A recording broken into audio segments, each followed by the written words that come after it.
There is a version of your life you are not living, not because you lack the ability, not because the opportunity hasn't arrived, but because somewhere between childhood and now, you handed the pen to other people and let them write the story. You don't even notice it anymore. It happens in the pause before you speak, when you recalculate your words based on who's listening.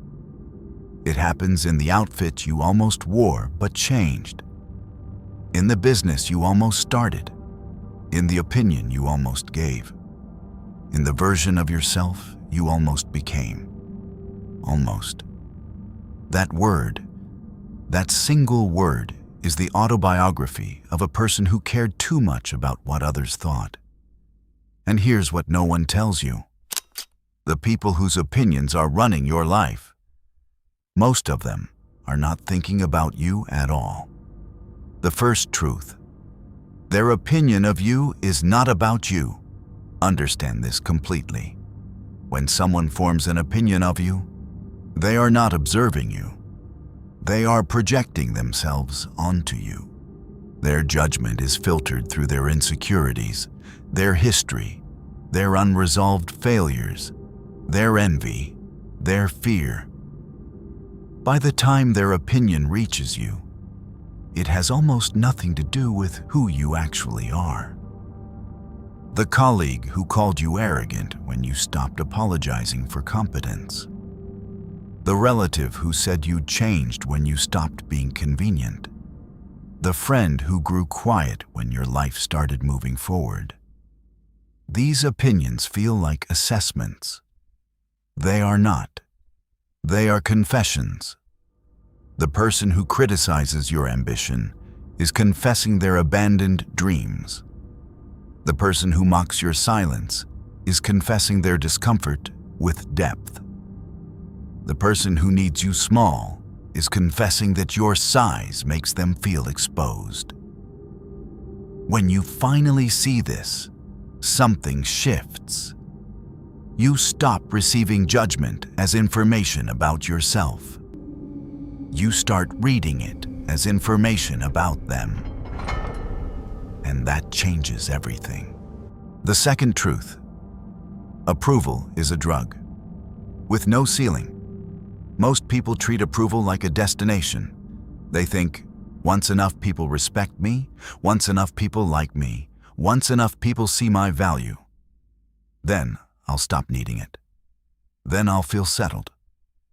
That moment never comes. Because approval doesn't satisfy the need for approval. It amplifies it. Every time you change your behavior to earn someone's validation, you teach your nervous system that their opinion is necessary for your stability. And once the brain learns that, it starts monitoring constantly, watching for signs of disapproval, reading rooms, editing speech, managing impressions. You become a person performing a version of yourself 24 hours a day. And the exhausting part? The audience keeps changing. Yesterday it was your parents. Today it's your peers. Tomorrow it's strangers on the internet whose names you'll never know. There is no final approval you can earn that ends the cycle. There is only the decision to exit it. That decision doesn't feel like liberation at first. It feels like danger. Because somewhere deep in human wiring, rejection and death are connected. For thousands of years, being cast out from the group meant dying alone in the dark. The brain hasn't updated that software. It still treats social disapproval like a survival threat. But you are not in the dark anymore. And the group's opinion is not your survival condition. The third truth: the people watching you are also being watched. Here's something worth sitting with. The person whose approval you've been chasing, they are performing too. They are managing their own image, worrying about their own reputation, editing their own words to avoid their own judgment. Everyone you have ever tried to impress has, at some point today, wondered what someone else thinks of them. We are an entire civilization of people performing for each other. Everyone in the audience is also on stage. Nobody is actually watching you with the level of scrutiny you imagine, because they are too busy worrying about whether anyone is watching them. The self-conscious person at the party, convinced all eyes are on them. The research calls this the spotlight effect. In study after study, people dramatically overestimate how much others notice their actions, their mistakes, their choices. The spotlight you feel burning on you, it's mostly in your head. And the few people who are watching, their opinion will change tomorrow based on their mood, their circumstance, their news feed. You cannot build a stable identity on the shifting ground of other people's perception. You will spend your life rebuilding after every tremor. Ask yourself something honest right now. Can you name one decision in the last 6 months that you made differently because of what someone might think? One. Just sit with that.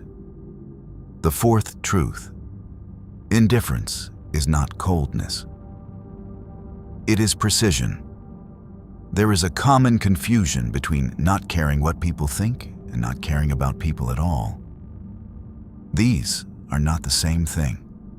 The person who has mastered this doesn't walk through the world numb, disconnected, contemptuous of everyone around them. That's not freedom. That's just a different kind of performance. The cold person who broadcasts their indifference is still reacting to social pressure. They've just inverted it. They still need you to see that they don't need you. That is not what this is. True indifference to opinion is surgical. It means you choose whose voice carries weight in your life, and that choice is based on respect and relevance, not fear. The mentor whose critique you consider carefully, the partner whose perspective you actually want, the rare few who have earned the right to matter. Everyone else? Their opinion moves through you like wind through a window, not blocked, not stored, just passed through. The man who cares about everyone's opinion has no discernment. But the man who has decided that no opinion matters has no wisdom. The distinction is in the selection. You stop giving every person the same key to your interior. You become choosier about who gets inside. And when you do that, something strange happens. The people worth listening to start saying more interesting things. The fifth truth. Your reputation is written by your actions, not your anxiety. Most people think their reputation is something they manage, something they curate, something they protect through careful social navigation, through never putting a foot wrong, through being liked by the right people and avoided by the wrong ones. But reputation doesn't work that way. Reputation is built in the silence after you've left the room. And it's built not on what you said, but on what you did. Consistently, over time, without needing to be seen doing it. The person who maintains their standards, even when no one is watching, builds something that performance could never create. The person who stays honest in moments that reward dishonesty builds something that image management could never buy. Their reputation arrives before them and stays after them. Not because they crafted it, but because they lived it. Meanwhile, the person who is obsessively managing their image is constantly leaking the truth, because the brain cannot maintain a performance indefinitely. Sooner or later, the gap between who you perform and who you are creates pressure. And under pressure, things crack. The person who lives as themselves doesn't have that gap. There's nothing to crack. What you see is what is there.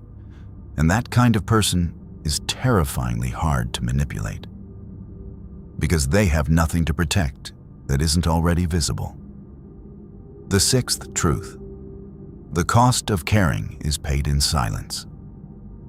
This is the part most people don't want to look at directly, because it's not dramatic. It doesn't announce itself. You don't wake up one morning and say, "Today I chose other people's comfort over my own life." It happens slowly, in the accumulation of small surrenders. The idea you didn't say out loud because you were afraid it would sound strange. The path you didn't take because your family didn't understand it. The relationship you stayed in because leaving would have required explaining yourself to people who had already decided their position. These are not small choices. They are the architecture of an unlived life. And the tragedy is this: the people you made those choices to protect, most of them moved on. The opinion you feared in 2019 is gone. The judgment you were bracing for has been forgotten by the person who delivered it. The social calculus you were solving so carefully turned out not to matter at all. But the unlived version of you still sits in the wreckage of those quiet decisions. That's the true cost.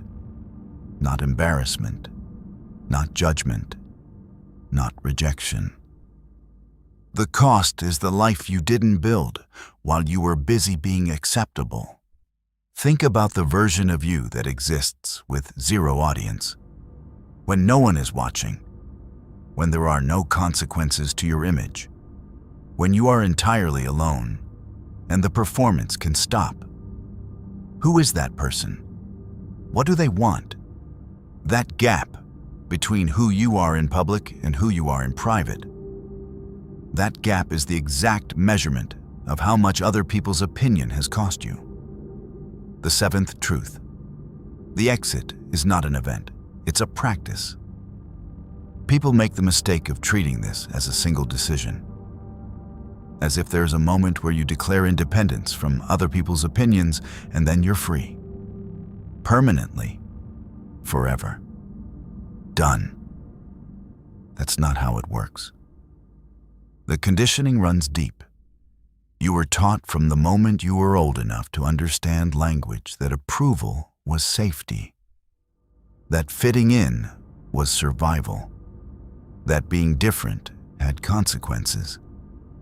You watched what happened to people who stepped too far outside the lines. You internalized the lesson. You can't undo decades of conditioning in an afternoon. What you can do is practice every day. The small acts of choosing your own judgment over the ambient noise. Wearing the thing that's actually you, not the version of you that's safe. Stating the opinion that you actually hold, not the modified version that won't create friction. Making the decision that serves your actual life, not the optics of it. Small, consistent, repeated. Until gradually, the voice that used to narrate your every move, the one that checked everything against an imagined audience, gets quieter, not silent. You will never fully stop it, but quieter, farther away, less convincing, and in that growing distance between you and the noise, your actual instincts start to clarify. Your actual values get easier to identify. Your actual path becomes visible, not because you figured out what other people want, but because you stopped using that as your compass. The eighth truth: the people who stop performing become magnetic. Here is the paradox that most people never reach. The man who tries to be liked is exhausting to be around. There's something hollow about him, something slightly off, like a sound that's almost the right pitch but not quite. You can feel the effort, You can feel the calibration, and it creates distance even when it creates agreement. But the person who is genuinely, unapologetically themselves, even when that self is imperfect, even when that self is quiet, even when that self occupies space without justifying it, that person pulls people in without trying. Because authenticity is rare, and rare things are magnetic. When you stop performing, when you stop editing yourself for the comfort of others, when you simply become the most direct version of what you actually are, people feel the difference. They can't always name it, but they feel it. Something settled, something real, something that doesn't need them to feel okay about itself. And the irony is devastating. The approval you spent years trying to earn by performing, you start to receive it the moment you stop. Not from everyone. Some people will be uncomfortable with the unedited version of you. Some people needed the performance to feel safe. Let them go. The right people, the ones worth having, are drawn to what is real. They were just waiting for it to appear. There's something that doesn't get said directly enough. Most people will spend their entire lives getting better and better at managing other people's perception of them. They will develop sophisticated social strategies. They will learn to read rooms and adjust accordingly. They will become expert performers. And they will die with the performance still running, still calculating, still editing, still giving other people's thoughts a weight those thoughts were never meant to carry. What you've just heard is not a set of techniques. It's a diagnosis. The question isn't whether you care what people think. The question is, what is that caring costing you? And have you ever actually decided to pay that price? Or did it just start being taken without your permission? Because there's a deeper layer to this, one that most people don't get to until the conditions get extreme, until there's nothing left to protect. And that layer, what happens to a person when they finally have nothing left to perform for, is where the real psychology begins.